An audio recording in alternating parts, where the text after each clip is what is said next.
And Robert is a Greek scholar and who has recently translated a lot of text into English. Robert, tell us, why are you doing it? Why do you think it's important?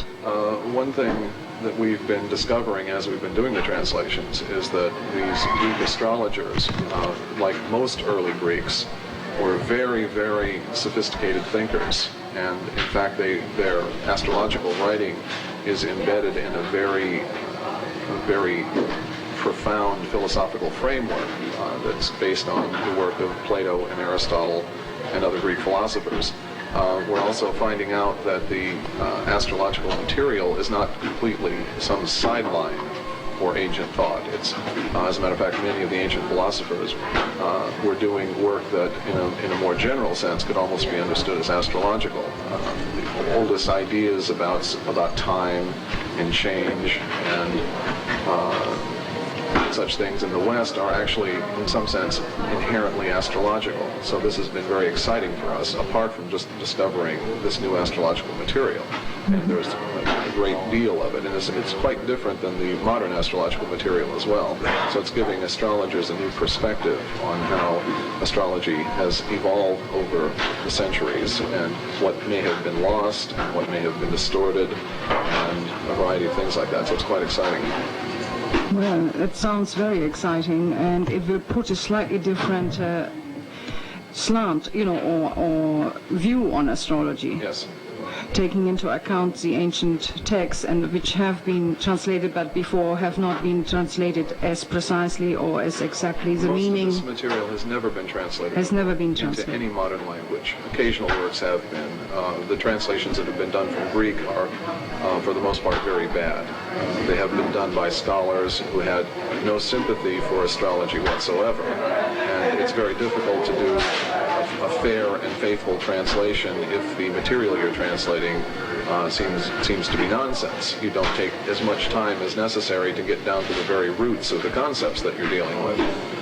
But in fact, everyone involved in this project is very sympathetic to astrology, if not, in fact, astrologers themselves, and they have been gaining a new respect for these old thinkers.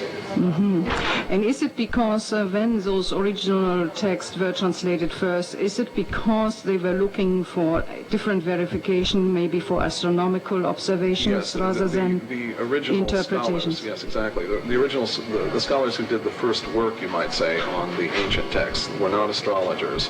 These writings had been lying in libraries and private collections for centuries and had basically not been looked at. But in the last century and early part of this century, a number of scholars thought that they could perhaps find evidence of ancient Babylonian astronomical techniques if they just took the trouble to look through all of the astronomy. They were not entirely successful in finding this information in the astrological texts, although that was one of their main motives. Or some of the scholars were interested in what we might call cultural history, what Egyptian temple practices were like, and such things. But all of the people who did the basic work, the basic translations and editing of text, were pretty unsympathetic to astrology, if not openly hostile to it. They ridicule it in their writings and talk about it in a very sort of supercilious manner. Do you remember what centuries those works were translated? Actually, that would give us an indication to their prejudice. They were translated? Yes. No, these were by not those translations. Scholars. These scholars did not even do translations. Oh, I see. What they did is they prepared what we call critical editions. It means that they found all of the handwritten manuscripts of a given work and compared them with one another to try to get what you might call the best text, the original text, because in any handwritten versions you find mistakes and so forth. So they compared these things, at least in the Greek. The Greek texts are primarily edited.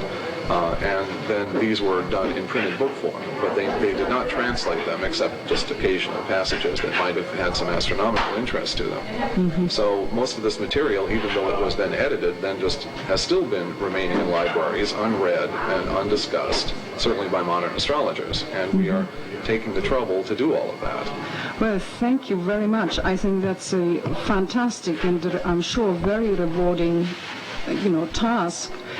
And I'd like to thank you both Robert Schmidt and Robert Hand. Thank you very, very much. Thank you.